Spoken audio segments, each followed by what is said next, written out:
Hello and welcome back to Voyage of a Time Wonder. Today I'm here wearing my family historian sweatshirt to start a new series on my channel called Reading Through My Family Tree.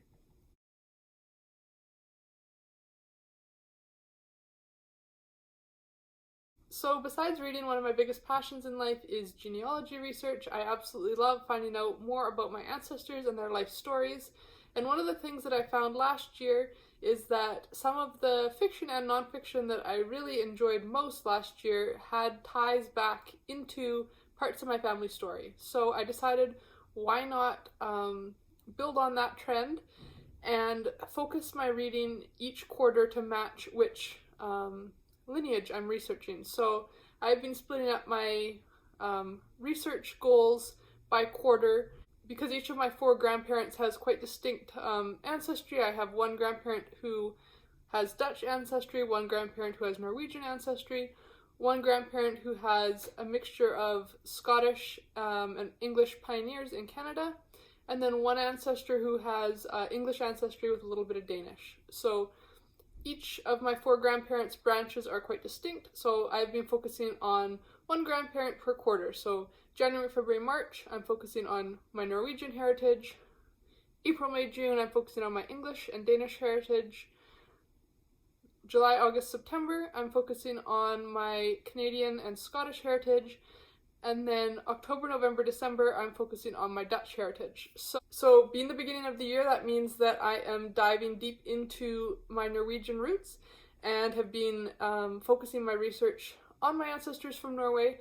And that also means that I have this great stack of Norwegian and Scandinavian inspired books that I'm hoping to get to over the next quarter. So I thought today I would share these reads and a little bit about why I chose each one.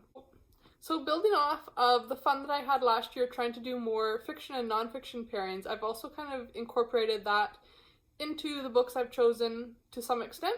So the first book that I have is The Mercies by Kiran, Millwood, Hargrave.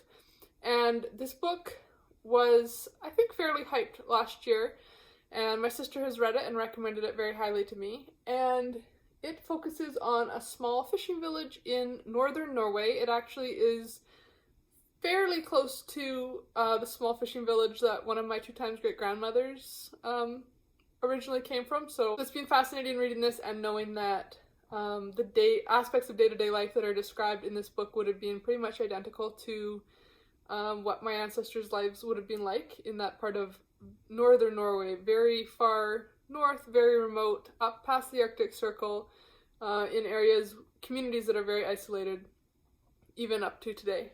So the story this book tells does actually have its roots in a true story, and it describes the events that happen after a bad storm wipes out almost all of the men in this fishing village. So they were all out at sea when this storm came up unexpectedly and sadly didn't make it back to shore in time. And the women are left to kind of reestablish society without men and figure out how they're going to be providing for themselves and what life is going to look like on their own in this remote community. And then based on the information on the inside flap, after about 3 years of fending for themselves, there's going to be an outsider come who takes who objects to some of the practices they've instituted, and there's going to be some elements of a witch hunt. So I'm fascinated to read this book. I've just started it. This is the first book I'm reading for this challenge. I think I've made my way this far through, and already one of the main characters, I would say, or the main character's sister-in-law, is a Sami woman, and that's particularly interesting for me because that is an indigenous group in Norway, one of the only European indigenous groups that remains to this day. And so my nonfiction pick to go with The Mercies is actually about the Sami experience. So I'm actually reading that on ebook because it's out of print, but it's called We Stopped Forgetting by Ellen Marie Jensen. But it's called We Stopped Forgetting Stories from Sami Americans by Ellen Marie Jensen. And this book is looking at what happened when Sami people immigrated from Scandinavia to America, and most of them, because of the prejudices they had faced in their home countries, chose to assimilate as if they were any other Norwegian immigrant, and so they would often hide their Sami ancestry from their descendants going forward. So it's estimated that there's about 30,000 descendants of Sami immigrants in America, but most of them don't know that they have that lineage in their past because of how their ancestors faced discrimination for that identity in the past.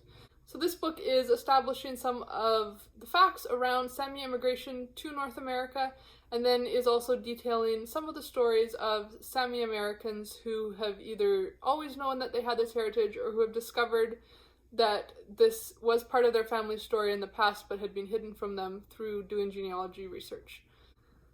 It's a very short read, but it's also very interesting and impactful, and is really illuminating the Sami experience for me in a new way. I didn't know very much about this Indigenous group prior to realizing that the areas in northern Norway where my great-grandmother was from was primarily a Sami area, so I'm still trying to find out whether she had Sami ancestry or whether these would have just been people that she would have been interacting with in her daily life. Either way, it's an interesting culture to learn about, and I'm enjoying reading We Have Stopped Forgetting. My other kind of duo set of books goes further back in time to the Viking era, and that is these two, Ken Follett's new The Evening and the Morning, and then The Far Traveler, Voyages of a Viking Woman by Nancy Marie Brown. So I'll start by talking about this one. This is the new Ken Follett. As with all of his books, it's a giant book. You can see the hole back here in my bookcase from where I pulled it out. But this is the prequel for the Pillars of the Earth series that he just released in the fall in 2020. And this goes back in time to talk about Kingsbridge before even the Priory was established, when they were dealing with Viking raids, and it was a very uncertain time in English history. So it looks like some of the characters we're going to have include a young boat builder whose home is raided by Vikings, a Norman noblewoman who marries for love, and a monk who dreams of transforming his humble abbey into a center of learning that will be admired throughout Europe.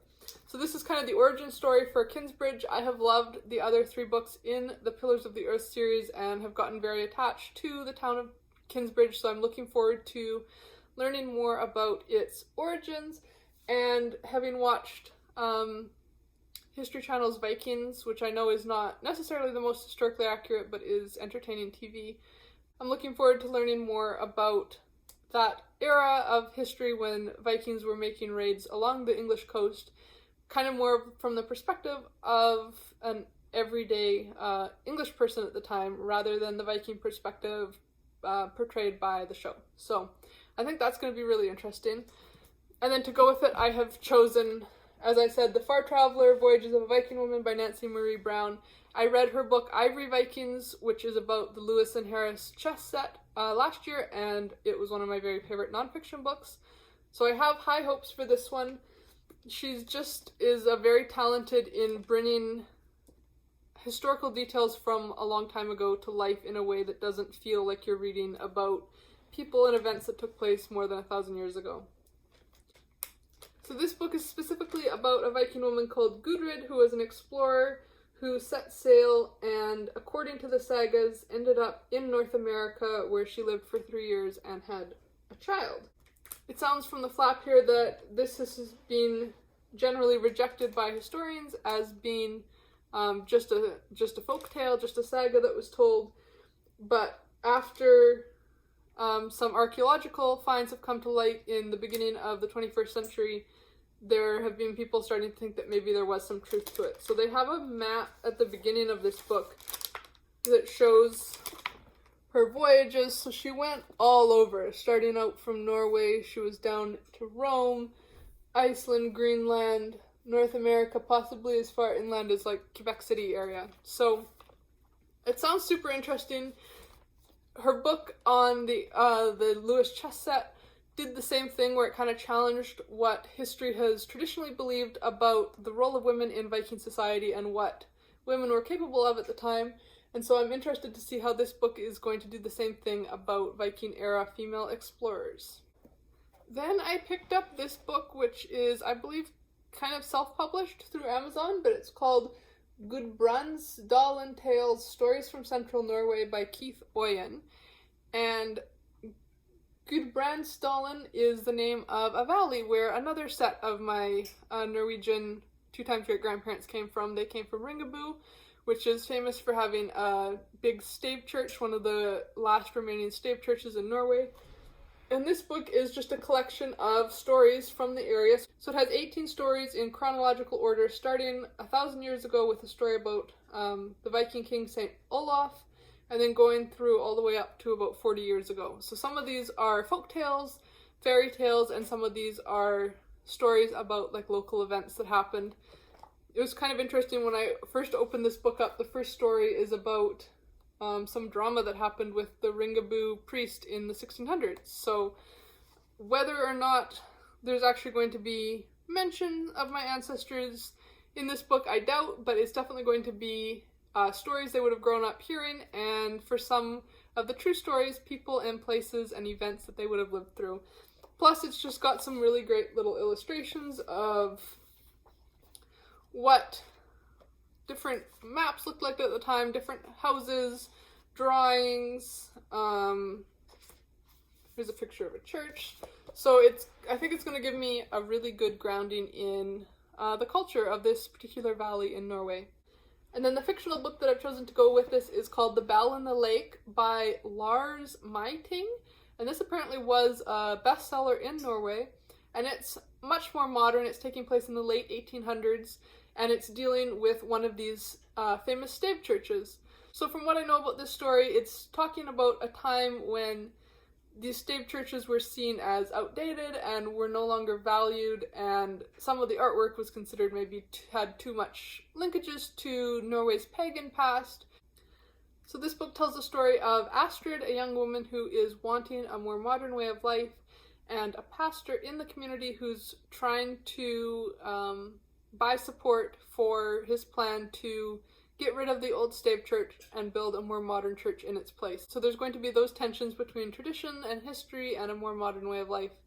And because the stave church in Ringabu is so famous, I think it'll be interesting to find out more about what the history of these churches has been in Norway, from not just when they were built back in the early medieval period, but right through what kind of controversies stave churches have caused in the past prior to being recognized as national historical landmarks as they are today. Then I couldn't do a Norwegian book list without having something by Sigrid Undset. I read her Kristin Lavransdatter trilogy, I guess 2 years ago now, and it's a life-changing trilogy. If you haven't read it, you have to. And since then I've known I definitely want to go back and pick up more of her books. This one is Gunnar's Daughter by Sigrid Undset. It's one of her smaller books, which is why I chose this one rather than her other trilogy, because I already had quite a big stack of books, and I wanted to keep this somewhat manageable within the 3 months, knowing that I would have other things I wanted to read as well. So this book was actually written prior to Kristin Lavransdatter. It says it was written a decade prior, and it is set in Norway and Iceland at the beginning of the 11th century and tells us about the beautiful but spoiled Vigdis Gunnarsdottir, and it sounds like she is going to face some sexual violence that is going to change the path of her life. A woman of courage and intelligence, she is toughened by adversity, raising her child alone, repeatedly defending her autonomy in a world governed by men, rebuilding her life and restoring her family's honor. More than a historical romance, Gunnar's Daughter depicts characters driven by passion and vengefulness, themes as familiar in Undset's own time and in ours as they were in the saga era. So this book is set kind of at the end of the Viking era, but still in what is considered the saga era in Norwegian history. I love the cover, kind of has this tapestry feel to it, and I'm looking forward to diving back into Sigrid Undset's writing because she has such a beautiful way with words. I'm a little bit scared because this is an older translation, because it's not as popular as Kristin Lavransdatter. It doesn't have an updated English translation, so this is going to be, I think, like the original translation from the 1930s or so.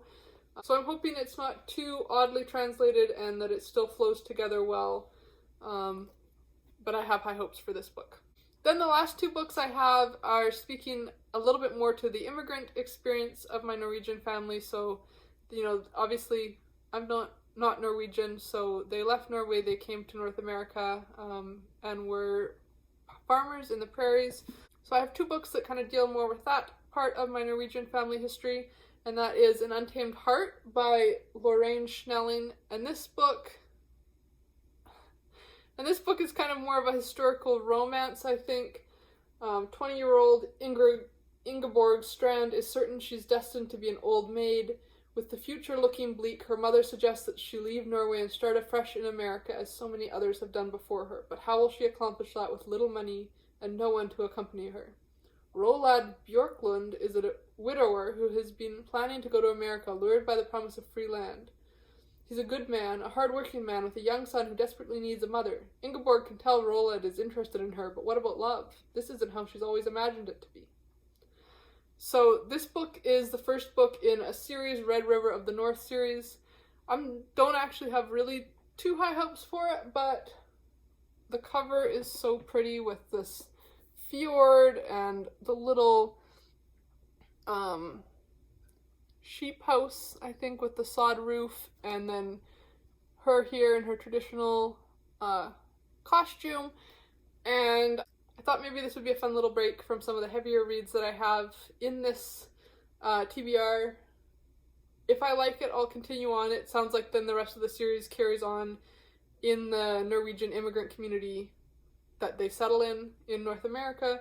So it just sounds like it might be a fun little romance to lighten the mood after some of these heavier books.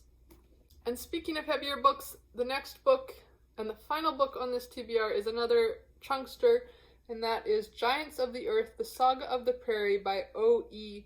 Rølvaag. And this book is apparently a Norwegian classic. The back says, the classic story of a Norwegian pioneer family's struggle with the land and the elements of the Dakota Territory as they try to make a new life in America. I think this was published sometime around the 1920s-ish, so it is an older book, and this is actually a trilogy, and this is the first two books together in this English translation. Apparently this is like the go-to book about the Norwegian immigrant experience in North America. I'm a little nervous just because I've seen some descriptions that it is a bit depressing and dry, but I think knowing what my own family passed through in the Dakotas, which is one of the areas that they stopped in before coming up to Canada, and I know that they went through foreclosure and had to leave their farm because they could no longer afford to make the mortgage payments. So knowing that depressing part of my own family history, I think it'll be interesting to see a story that really gets into the details about the good and the bad about being a pioneer at the turn of the century. Apparently it's going to talk a lot about the isolation that these people faced, leaving their whole culture and everything they knew behind and coming to these really very rural areas in America. So this book has the first two books, like I said, of the trilogy. It has book 1, The Land Taking, and book 2, Founding the Kingdom. So if I enjoy this, there will be the third book in the trilogy to finish off.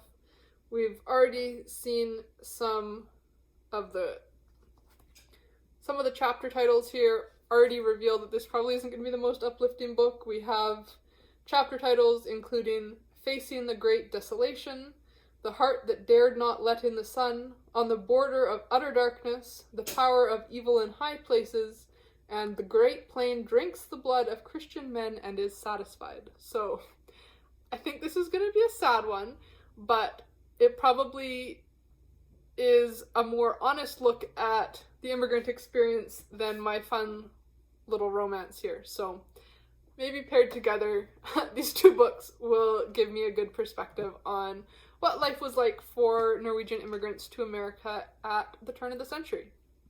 So these are the Norwegian books that I'm hoping to get to over the first quarter of 2021. And I'm hoping I will make a video each quarter with the books that I've selected that focus on that branch of my family tree. So if you're interested in kind of the niche intersection of historical fiction and my own personal ancestry, I hope you'll continue watching this series. Until next time, enjoy wandering through the pages of a good book, and I'll see you next time.